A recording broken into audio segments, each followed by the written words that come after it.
are in studio today with Tim Ballard, who is the president of a real estate company that helps people make sound real estate and financial investments. He's also an advocate to help abuse stop in the world.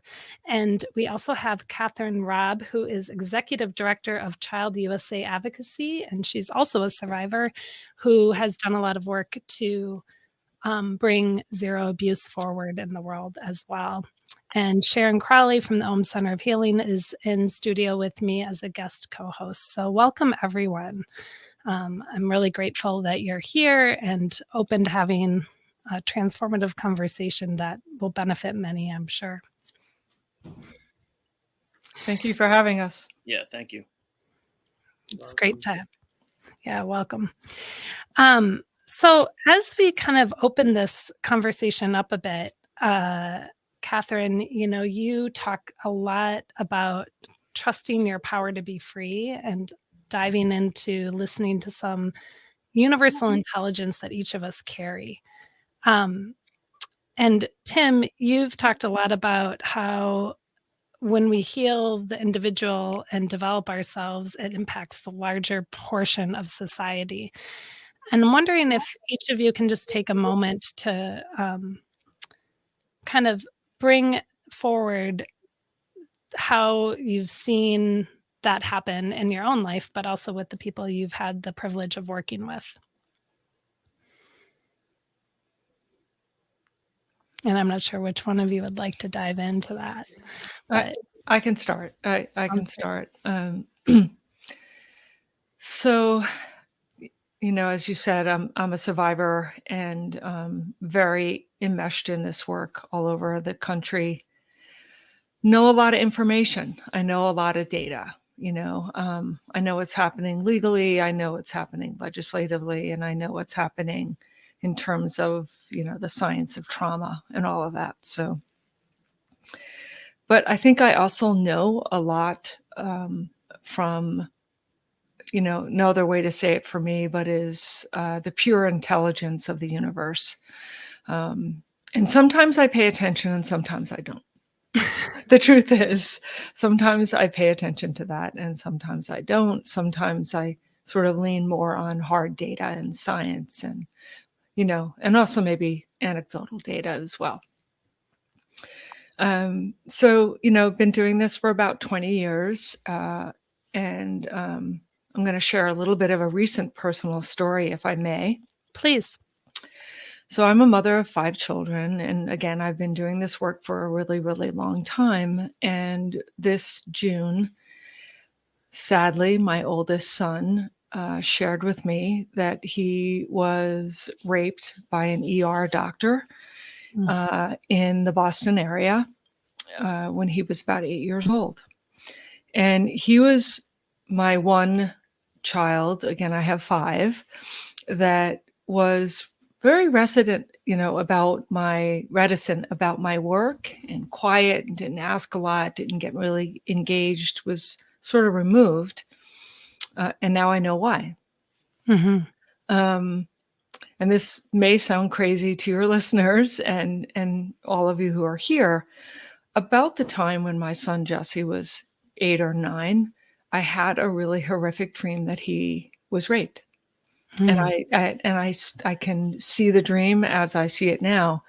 And I think that perhaps that was one of the times I was not listening to the intelligence of the universe.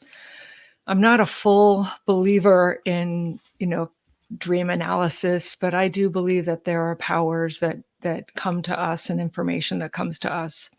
I think primarily for me, more as a parent than a survivor or an attorney or a reasonable woman that wants to change laws. But I'm starting to recognize with greater clarity how many messages do come through that I don't always listen to. And it's both wonderful, mysterious, and frustrating at the same time. So when I say that I believe in the, the universal intelligence or the power of the universe or however we want to put it, I mean it wholeheartedly, but I also know that as a mom, and sorry to be long-winded with this, No, I'll that take all. when my son was 8 or 9, he's my oldest child of 5. I didn't know about Jerry Sandusky. I didn't know about Boy Scouts of America. I didn't know about the abuse in the Catholic Church. I wasn't even facing my own abuse fully. I didn't know all of those things. And of course, as a mother, I feel like I failed him in not protecting him. And why didn't I go to this test that this doctor said he was doing when in fact he was taking my son to the basement of a ER and sodomizing him? I didn't know then, but I think with greater clarity, I know now. And this is one of the ways in which I testify is I tell lawmakers that we know the data. We know that about 13.5% of all children will be sexually assaulted before their 18th birthday. We know that this is an epidemic. This is ubiquitous. We know all of this. And I also somehow knew something. Probably it was too late for my son, but I'm starting to pay attention and also testifying and sharing with other parents and advocates and friends and people that just want to do good in the world to really listen and to pay attention to those things that don't feel right. I say to my children all the time, if it doesn't feel right, it ain't. And I think we can share that with institutions and lawmakers and all of that. So I'm leaning into that message that I shared with my children, for years and years and years. I'm starting to listen to that message as well. So I hope that answered your question with an unfortunate story. Yeah. I mean, it definitely, and I think it highlights the importance of listening to that gut and the information we're getting often through many signals, whether it be dream or a bodily sensation. And the more that we can support our children, I'm also a mom of 4, and I know Tim and Sharon are both parents here too. The stronger that generation after us becomes, having, being a survivor myself of both medical and clerical abuse, and having seen and experienced that firsthand. So it's very brave of you to share this story with our listeners and our community, but also brave of your son to come forward and realize that that was never his fault. And he doesn't have to hold the abuse and the atrocities of someone who was doing horrific things at the cost of others. Indeed. Yeah. Yeah, Kathyrn, I really appreciate you sharing that. That's heart-wrenching to hear. And as a parent, got 2 kids, and as a survivor of sexual abuse as an adult, I think the one thing about all of it is opening up to this place over the last, for me, 4 or 5 years of freedom that I really never knew existed in my life or was possible. So I appreciate, Elizabeth, I can't say it enough of what you're doing to create this platform for advocates of justice in the world, but especially with this crisis. And Kathyrn's absolutely right. It's an epidemic at levels I think the data is still probably catching up to. Agreed. And I think for me, being my journey of the last few years uncovering my abuse by a Jesuit priest while I was in Belize, we kind of ran in conjunction with a traumatizing childhood of an alcoholic household and the intertwining of those. I was never sexually abused by my family, by my parents or anything like that. But kind of the parallels between my dad and this priest were very, very strong, very scary. And I didn't learn to trust those signals. I learned to cover it up. I learned to show the outside world everything was fine when everything was anything but that. And so the idea of being able to, I'm 43 years old, and I sat down with my dad, who's in AA now and been sober for 17 months. And he was able to come to me doing a step 9 and basically admitting and apologizing for the trauma he had inflicted on us and our family. And I'm finding, as I heal through the program I'm in, on the very nuclear level of my family, expands out into the realm of the clerical abuse that I endured. And I think the parallels of addiction and trauma and abuse, I'm learning more and more as I do the programs I'm in, as I work kind of on the community level that I do with people who it sometimes takes a lifetime to uncover the trauma that they endured. And I think to be able to get to a place of healing and really being able to take the rage that I felt for a long time, and the anger and the pain, and kind of channel that into, being on platforms like this, supporting, young people in my community who are dealing with alcoholic households right now, and what that does to them. I appreciate being here, and I appreciate Kath and the work you're doing on the national, international level. I can't thank you enough. And Agreed. So, yeah, it's just, but to be able to, I think, and I'll wrap this up, but tie it to a very, very personal level that you're able to tie it into. I mean, I know what the effect of, my abuse and my parents' response to all that, my mom in particular, like, heartbreaking for her in so many ways. But now I think she's able to kind of witness the healing and coming through to the other side of it for me. And I think, some of the power that's given me in my life that I maybe wouldn't have had without it, I think it just gives me hope, gives my family hope. And I think that's the kind of hope I want to help convey to other people who have gone through similar things. Beautiful. Mm-hmm. It's profound work that each of you are doing. And I know I've been grateful on my path to find people like you who are helping change laws nationally and internationally for survivors, and helping what has for so many generations, millennial probably, been covered in shame, no longer be covered in shame, because often I find the survivors have held a level of shame even when it's not their fault. I know I did for a long time and didn't understand why I had the shame in my system and why it was coming out somatically with autoimmune disorders. Lift that so that so that change is possible and abuse can stop and will stop. Mm-hmm. And I would just like to chime in here with being so grateful that all of you are speaking about it, because I think by speaking about it, it does strip away people's ability to cover it up or deny it or look away or not want to hear it.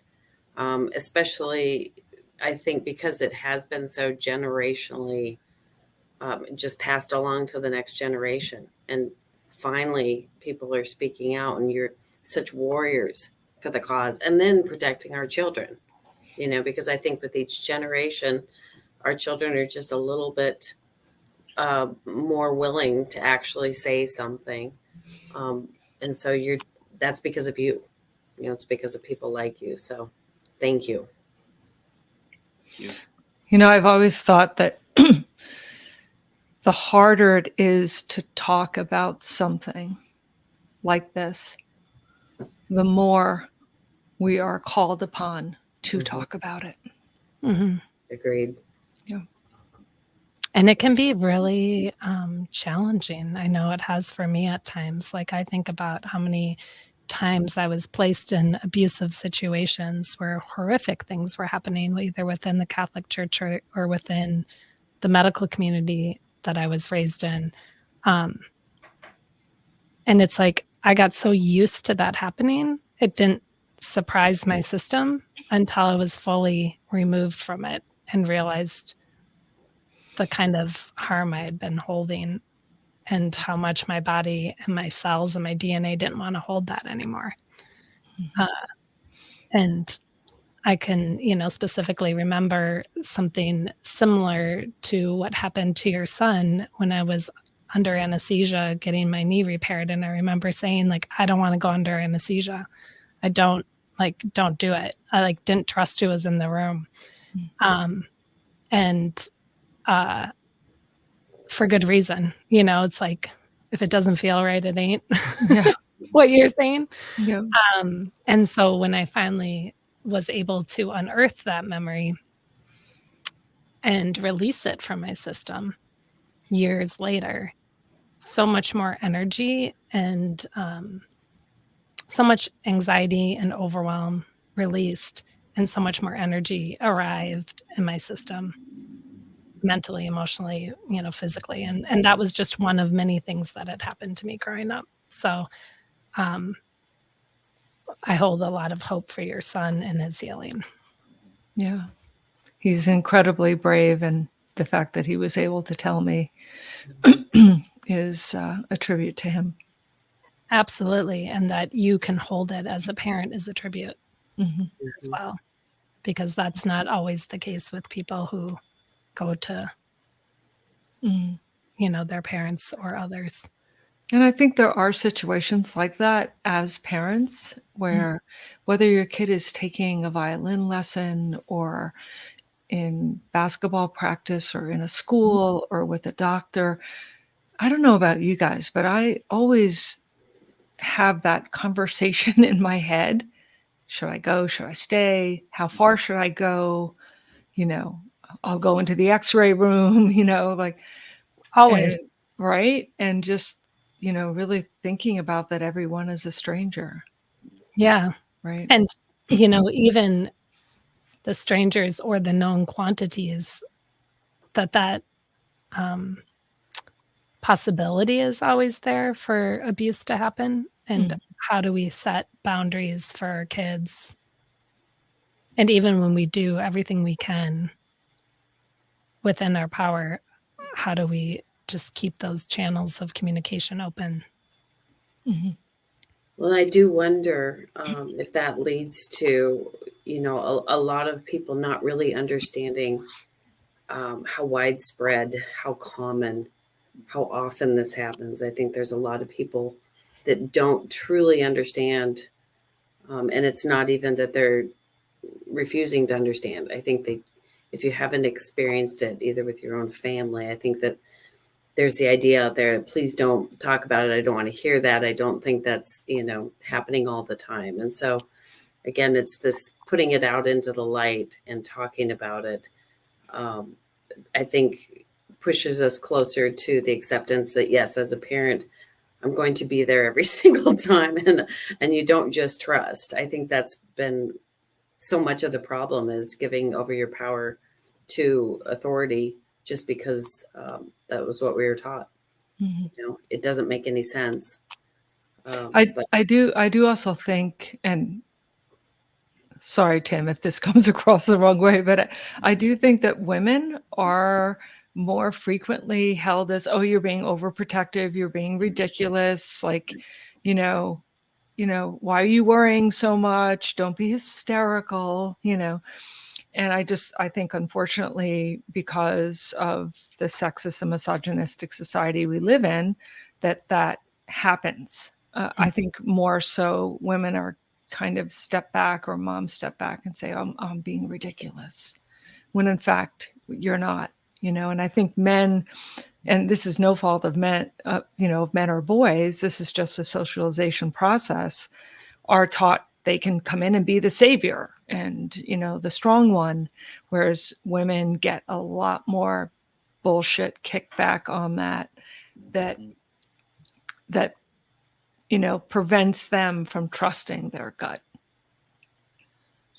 I think that's a really excellent point, and I think you're absolutely right. And I've even experienced it, like with my wife in situations, and I think it speaks to exactly what we're taught, this breaking down of a multi-generational patriarchal, misogynistic culture that allowed, like, we're here because of that in large part. And so how are we undoing that and unraveling it? And can we be too cautious? No. Can we be too protective? Absolutely not. So, and I think you're right, Kathyrn. I think there's still very much an imbalance. Even in the survivor realm, where it's like, I came out as an adult male survivor, and yet, I think to myself, that the thousands of cases of women in all of this that have gone on for so long, this is this has to stop. I also think that there are way more men and boys who have also been abused that haven't quite gotten in touch with it. Agreed. Which is why that culture can even sustain, but is rapidly transforming on the planet. Like, I think patriarchy and toxic masculinity, which harms not only men, but also women, is dissolving as we speak. At least that's my hope. Not quite quick enough. But keep working on that. Agreed. Yeah. I mean, let's just take a moment before we go to break, because I want our listeners to understand where they can find, like, all the brilliant work each of you are doing. Kathyrn, can you just let people know a little bit about your current position? Sure. So I run a nonprofit called Child US Advocacy, and I primarily write, edit, testify on any legislation that is child protection and victim-friendly legislation. So primarily, and that can cover a lot of things, not just sexual abuse, not just statute of limitations reform. And so folks can reach out. Our website's pretty simple. It's www.childusadvocacy.org. And you can sign on. We have maps where you can join the advocacy programs within your jurisdiction. And we are affiliated. Our sister organization is the international think tank run by the brilliant Marcy Hamilton. And that is our sister organization. And they're the think tank and give us the data. So there's lots of information to be found on both websites. Amazing. And how about you, Tim? Yeah. So, I mean, seeing myself, I've always considered myself an educator. I've been in the investment world since I was 19. But I've got a background in teaching as well. So, our website's leanong.com. You can find me there. But I really, if I can direct people in the investment world, that's what I want to do. But we're very broad-based in how we educate people. Our team is we're an advocacy team within our community.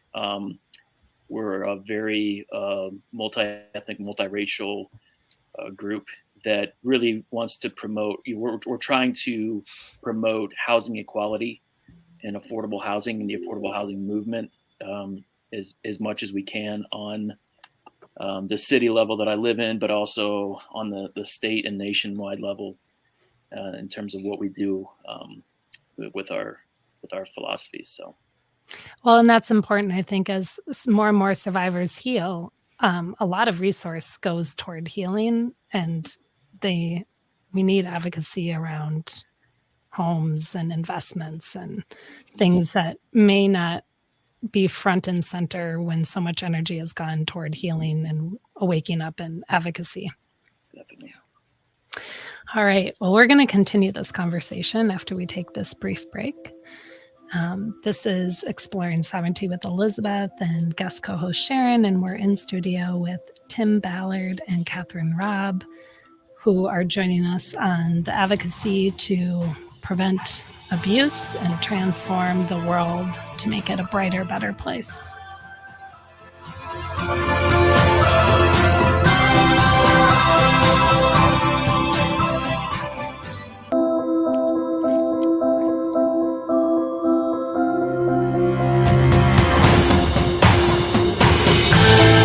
This is Exploring Sovereignty with Elizabeth and guest co-host Sharon Crowley, and we're in studio with Tim Ballard, who is an educator, an advocate, and a real estate investor, helping people making sound real estate and financial investments, but also helping people heal and support their healing journey as it shows up.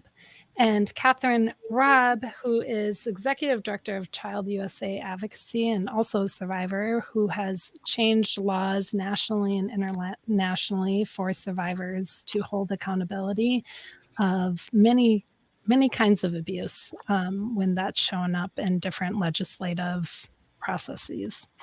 And we're grateful to both of you for being here and having this conversation. I think oftentimes as people awaken to patterns of abuse mentally, emotionally, physically, spiritually, sexually, whatever level they've experienced that on, it can feel overwhelming. But we want our listeners and this conversation really to shine a light on that there's hope. And when we go into those wounds that maybe our subconscious has been protecting us from, there's also so much freedom and sovereignty that comes when it's no longer being suppressed in our system. And there's a whole science of trauma behind that. And Kathyrn, I know you speak a lot about that. And Tim, you've also noticed how that works in your own healing journey. Maybe you guys could share a little bit of light on that.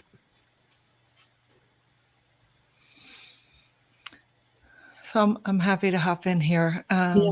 So we know a lot about the science of traumatology now, thanks to Body Keeps the Score and so many other trauma researchers at great institutions that do work with all sorts of different types of trauma. And I think we also know a lot because brave survivors like Tim are coming forward and speaking out. So, we know a lot. We know that, first of all, that the stress response system in the body is really a way to protect to protect yourself. I am to this day still discovering that, that there are things that the trauma response does to, that doesn't make sense, but then reflecting back clearly makes a lot of sense. So whether it is, a fight, fright, freeze, flight, whatever it may be, fawn. Yep. I mean, I think my go-to as a little girl was freeze. And I think that actually tends to be a little bit more common with children who are abused. But I think we understand the nature of trauma much better as it exists in real, tangible ways, whether kids are shutting down or kids are being quiet or kids can't sleep or kids are having all sorts of physical ailments, sleeping, eating, acting out, trouble focusing and concentrating in school, whatever it may do. So we're definitely, understand the nature of trauma in a much more significant way, even just how cortisol, works in the body and affects the body and high levels of that and all of that good stuff, right? But I think in terms of at least the work that I do in trying to convince lawmakers to change their laws, we understand that trauma silences victims. It is a way to protect, to live, to survive, literally survive, that you don't speak about it, you don't think about it. And, I'm just going to tell another quick, really recent story. No. I'm watching with my wife the Crown on Netflix, right? Mm-hmm. And there's a scene where Diana, and I'm not into the royal family. I just have to say to you, like I actually don't give a crap about that stuff, but whatever, it's entertainment. Yeah. But anyway, and a bit more, kind of serious note, there's a scene where she's upset. I can't remember, she can't speak to her children or something. And she bites down on her hand really, really hard, like almost breaks the skin. And I just looked at it and I was like, for the first time, I let myself think about that that's what I did every time my abuser left my bedroom. Now, I'm 63 years old. I've been talking openly about my abuse now for, 15, 16 years. And that was the first time I allowed my brain to think about that was a response that I had. It was my silent scream. It was maybe a way to punish myself because I felt shame, whatever it may be. And now, being a relatively intelligent person, I just made the connection. Of course, I can't wait to share it with my therapist. That that was something I was doing, that I was taking care of myself. I was allowing a silent scream and a bite in my fist, but we understand that now. And in terms of a bigger picture, at least for lawmakers, I tell lawmakers all the time, why do we have laws that protect perpetrators for the very silence they create in their victims? That's insanity. It's just, if you told someone to run across a football field and broke their legs and said, why aren't you running? It's that same kind of thing. So, I think that really our understanding of trauma is definitely helping this movement. And my personal experience is it comes in layers, and it will probably come my whole life to really understand it. But we are starting to understand it, not just when we look at children, how they're exhibiting trauma. I always had sleep issues. Now my mother reflects back, of course you had sleep issues because your abuse was happening at night. Now, educating parents, but also educating lawmakers so we can really hold these people accountable and hold institutions accountable. So. Yeah, it's profound, because so much of the collective shame and protecting institutions is at the cost of survivors and the cost of the stopping. And people don't want to believe the institutions they've given their faith, their children, their money, their cultural identity to, their belonging to, could possibly, whether it was a medical institution, whether it's the Catholic Church or Lutheran Church or just religion in general of any sort, because you can find abuse in most religions. Sporting teams, schools. It's ubiquitous. And by the way, the perpetrator always looks like the good guy. Always looks like the good guy. Those are the people we have to pay attention to, And actually, as a culture, stop remembering their names. Yeah. Start remembering survivors' names. Yeah. Not that survivors want to be known for their abuse, but much better to remember the survivor who spoke out and had the courage to speak out than the coaches or the clerical or Jesuit priest or doctor that was abusing. Teacher that was abusing thousands. Like, why do we want, no. Yeah. Well, I have a question quick. So do you find with us knowing more about the trauma response and being more aware of it, that people, not those in power that are responding to it, but the people around in the community, do you feel like more are able to accept it and be a support for those survivors that are speaking about it? Do you know if there's a shift or a change around that, especially in the last few years when everything's so divided and, speaking up is not always encouraged?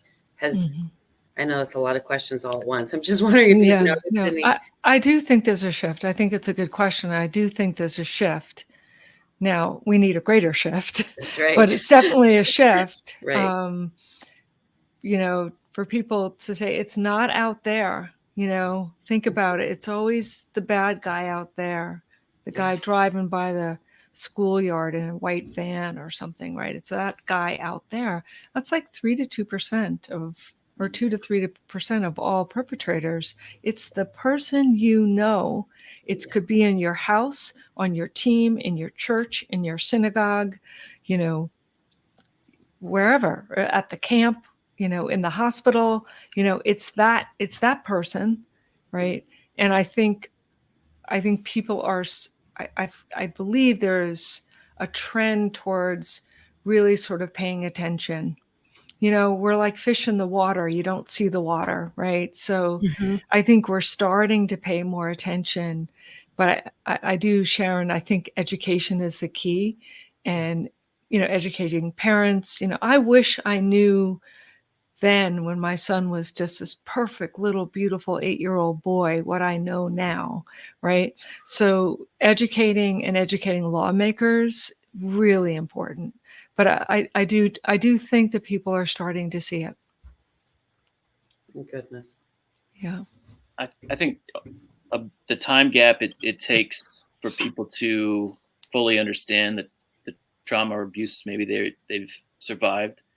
And I know, Kathyrn, you do this in a phenomenal way, getting them to understand, right, the trauma cycle and how it works and how long it can take. My abuse happened when I was 23, and it didn't come back to me till I was 39. It was almost 16 years, and it took my life, literally to the brink, where my wife kept me alive for a couple years, and she's the only reason I'm here. I think people, Sharon, back to your questions, it is a really good one. To me, people, I had very dear friends who I worked with before my abuse happened in a Catholic ministry world that I heard nothing from after my story went public, and I sent it to everybody I knew, and that was okay. But I think part of that was them protecting their identity was so intertwined still and rigid with the Catholic institution that it was almost like, not that they wouldn't have supported me or believed me, but it was threatening. It was threatening, exactly, to their own identity. And I think that population is I think really the key, because those people, I'm not sure if you can get to the side of the survivor. And so I feel like the outreach that people responding to me was very profound. But I think that part of, people saying to me, like, you were two different people. You were who you were before Belize and after. And like, even my mother, my own mom, like reflecting back, being like, oh my God, you were after Belize, like severely depressed, very lost. Like that all the telltale signs were there, and it all made sense, kind of in retrospect. So, but I think being able to, advocate to the decision makers, the lawmakers, to make them understand fully, like this takes a very long time for people to come to terms with, and there's a reason these windows need to open wider and wider and wider. Or there should be no windows, honestly.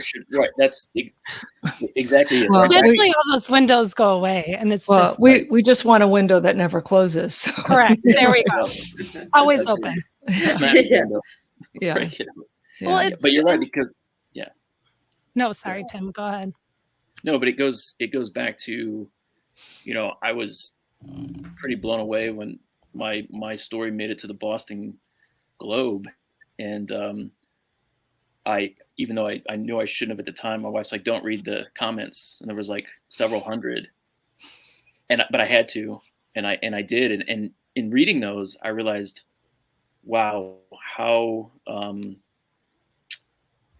threatening the truth really is, and how that right there was the reason to make it even more public and more public. Mm-hmm. So, I think we can't yell from the mountaintops loud enough in a repeated way. And Tim, you, like many survivors, you are the voice of truth. Right. And so many would rather be in the lie, maybe not standing shoulder to shoulder with perpetrators or bad acting institutions. They just don't want to hear it. Right. And, I think so they're people of the lie, and it's easier. It certainly sure as hell isn't healthier. for anyone, especially children. But, I think you should know that you are a really brave survivor who's Yes, you are. taking the truth. And boy, that's really important. Thank you. I agree. I appreciate it. And I think having just seen my own kid, having hard times, like Kathyrn, you said, like I have dates, I have literal dates on the calendar where I know there's trauma anniversaries coming. Mm-hmm. And like we prepare for them. And I set up extra therapy sessions. I do an extra meditation session that day or two or three, and or all day, right? Because it's a lifelong kind of healing process. And my therapist, who I've been with for 5 years now, he continues to tell me, he said, those days where you're just mad as hell all over again, he said those days will come, and he said, and that's okay. It doesn't have to mean that's going to be a bad day, But you got to be able to just get that stuff out. Yeah, it shouldn't live in our systems anymore. And I think you bring forward such an important point of it being ubiquitous. How do you say that word? Ubiquitous. Thank you. Yeah. Tripped over that one.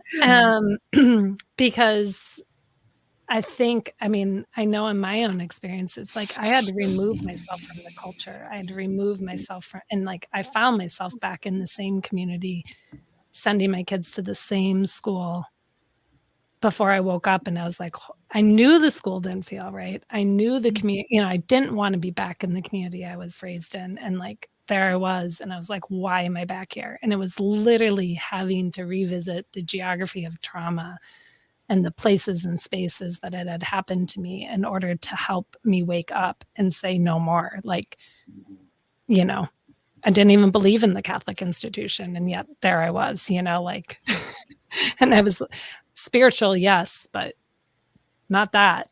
Yeah. So I think you bring forward a really important point of how threatening it can be when a survivor says this happened to me here, and people have over-identified with the institution or the culture that they're attached to. Well, and I think another really important piece of this is that, as you mentioned, you have the structure in place to keep peeling away the layers of trauma and to keep moving forward and to keep, on your growth pattern. And so the meditation or the therapy or those people in your family that are able to support you is really an important part of this journey. Yeah. I agree. And as we are winding down our time together, what kind of call to action might you give those who are listening or in the conversation with us on sovereignty and helping this shift? Kathyrn, what would you invite people to? Well, just reflecting on what Tim just shared and, having those bad days. I just went to that famous Rumi quote, "The wound is where the light enters." Mm-hmm. I don't know, my mind just went there, and I thought to myself, yeah, right. So the wound is the trauma. And the more that we face the truth of the trauma, the more the light can enter us and we can be free. So knowing that as humans, sentient beings, we have the power to face the truth. We have the power to let the light in, to be the light, to be the light in our truth and in truth for others. I think remembering that we all have that power within us. It is available to us. It does take courage, but you have, great people like Tim. You are an example to so many, and you in many ways will point people to the ability to see the light and the healing, even though the trauma and that wound can be, ugly at times or hard and painful. but that is the place where we grow and become better people and a better society. I appreciate that. And I think the healing work, I think the last 4 or 5 years, Elizabeth, you kind of, the weight of that can be so heavy at times. And it's been very, very heavy for myself, my wife and I, our family, but it's lightening, and I think that's what if I could convey anything to anyone going through, trying to heal from trauma, it's like honor the healing journey, know how important that is, do everything you can to make that a priority. And for me personally, I've got 5 or 6 things,